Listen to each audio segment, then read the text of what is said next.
এই মুহূর্তে নিয়ামুল আজিজ সাদেক নোয়াখালীর চৌমুহনী থেকে সরাসরি যোগ দিচ্ছেন আমাদের সাথে।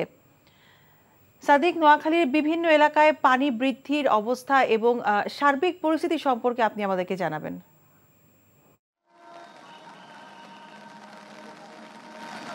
মিতা, আপনি এখন নিশ্চয়ই দেখতে পাচ্ছেন আমার ক্যামেরার চোখে যে এখন ঝড় হচ্ছে।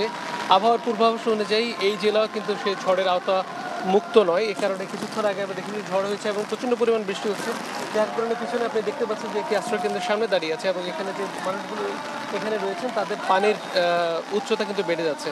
আর আপনাকে বলে রাখা যায় নরোত্তমপুর, শরীফপুর, আলীপুর, এই চৌমুহনী এবং নোয়াখালী সেনবাগে যে আশপাশের জায়গাগুলো আছে সেগুলো কিন্তু প্রচণ্ড পরিমাণে পানি বৃদ্ধি পাচ্ছে এবং এই মানুষগুলোকে এখন যেটা দরকার যে ত্রাণের খুব বেশি দরকার এবং যারা ভেতরে রয়েছেন, যারা প্রত্যন্ত এলাকা রয়েছেন তাদেরকে উদ্ধার করা দরকার।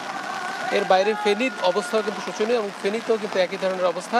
সেখানে কিন্তু অনেক মানুষকে উদ্ধার করার প্রয়োজনীয়তা রয়েছে, একই সঙ্গে বিশুদ্ধ খাবার পানি দেওয়ার প্রয়োজনীয়তা রয়েছে। এ ছিল মিতা আমার কাছে সর্বশেষ অবস্থা নোয়াখালীর।